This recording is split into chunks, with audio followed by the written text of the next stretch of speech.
Hi guys, welcome back to my channel. This is jyothi here and I'm going to be your tourist guide for Singapore in my video today. So I'm going to be breaking my videos into 2 to 3 parts because I want to give you in-depth details about every single thing you need to know if you're planning to visit Singapore. So maybe from the booking of your flight tickets to getting your visa done, what are the documentation, what is the process, how many days before you need to apply, what's the third party application that you can use to book your flight tickets, your hotels and your visa, and what are the places that you need to explore in Singapore, the do's and don'ts that you need to follow while you're in Singapore. Every single detail I'm going to be sharing with you all. So since I'm breaking my videos into 2 to 3 parts, I request you guys please subscribe my channel so that you don't miss on any important information.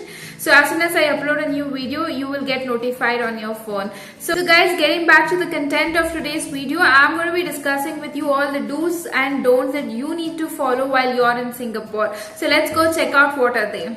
So the very first thing that you need to remember is to respect the people of Singaporeans. So make sure, even if you need any kind of suggestions or instruction to where to go, how to go, they will definitely be able to give you the right kind of instruction. Make sure you talk to them in a very polite and a humble manner. Greet them very well. The more you respect, the more you get in return. So make sure you treat the people of Singaporeans very well and they respect their private space. So when I say this, you cannot pass comments on them based on what they are doing, based on how they are looking, based on their dressing, nothing. You cannot make an effort to pass a comment on them because you are going to pay a huge amount for it. Either it's going to be a penalty or you are going to be jailed if at all you try to enter their personal space. So make sure you respect the people of Singapore. The second and the most important point that you need to remember is you cannot smoke in any of the public places in Singapore. So there are particular zones, smoking zones which are established. So whenever you find them, do go smoke over there. But if you are caught in the areas which are not allowed for smoking, especially your employment zones, your malls, your in anyone's home or in your rooms, where if it is not allowed, if you are caught smoking, then you are going to pay a huge penalty for it. So I think the fine for it is 1,000 Singapore dollars. It might vary as well. So make sure you remember this point that you cannot smoke in any of the public places in Singapore. The very next thing that you need to remember is chewing gum is prohibited in and around Singapore. So chewing gums are not allowed. You cannot chew any gum when you're in Singapore. If at all you are caught chewing a gum in Singapore, then you are going to pay a huge penalty for it. The fourth and the most important point that you need to follow while you are on the roads of Singapore is that you cannot cross the roads as and when required, wherever required. So you need to come to a particular junction of that particular place where you will have a pole on both the sides and have a stop button on it. So whenever you want to cross the road, click on the stop button, and once the traffic signal shows that vehicles are stopped, and your vehicles will be stopped as soon as the traffic signals will ask them to stop, and then you can cross. And make sure you cross the road on the zebra crossing only, and make sure you cross within the time span, because just after the signal shows the vehicles to move, it's going to start moving. So please make sure you follow this process when you are crossing the road in Singapore. Point 5 is to make sure that you do not litter the place. So Singapore is kept very neat and tidy, and you need to make sure that you do not spill any food or wrappers in and around the place, because if you're caught doing it, then you are going to pay a penalty for it. So it's usually 300 Singapore dollars, but it might vary. So please make sure you do not litter the place at all. Even if you are having any kind of wrappers, the food items that you're eating, please dispose it off properly in the dustbins provided. Coming to the traveling part, commuting from one place to another in Singapore, yes, you can make use of public transports. You have buses, MRTs, LRTs, double decker buses, MRTs for your metro trains. So what you need to do is you need to buy this particular smart card, which is available in most of your travel agencies, or you can check with your hotel receptionist where exactly you can get this tourist smart cards for traveling.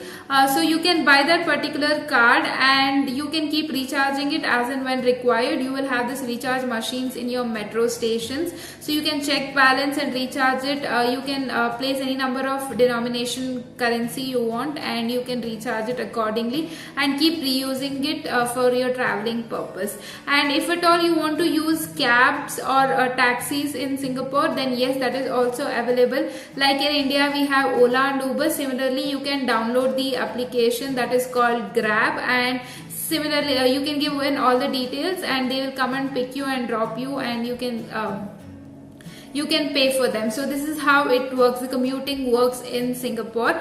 And one more thing, when I am talking about the metro stations, you have something called elevator, right? So how over there it works is, on the left hand side, those who are waiting for the elevator to reach on top or come down, you can just stand on the elevator and wait for it. And those who are in hurry or in any kind of emergency, they want to rush or they want to use that particular elevator as a stairs, they can also climb up and down on the right hand side of the elevator. So on the left hand side you can stand and wait for the elevator to reach you on top. On the right hand side, people can actually climb up and climb down through the elevator. So please follow it when you are in Singapore. The king fruit of Singapore, the durian, is something that you need to taste it because it tastes really yum, but the smell of it is very strong. How do people consume it is, they wear a gloves and then they consume it. This fruit will cost you around $10 to $20 in between,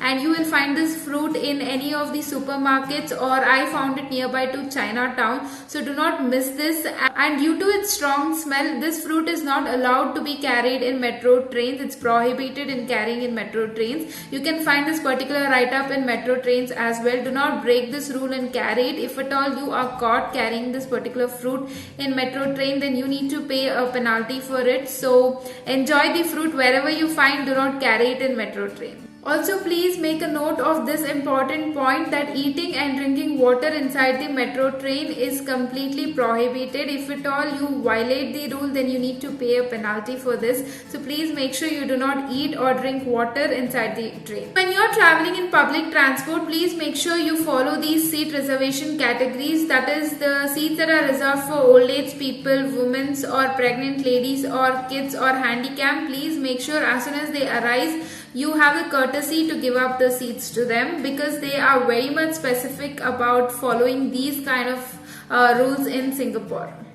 So guys, these were some do's and don'ts that you need to follow while you are in Singapore, because they are very much specific about the rules and regulations. These are not only for the tourists, but also the entire population of Singapore also does follow it. Because of these rules and regulations, that's why the city has been maintained so well, and they expect the same to be maintained even from their tourists.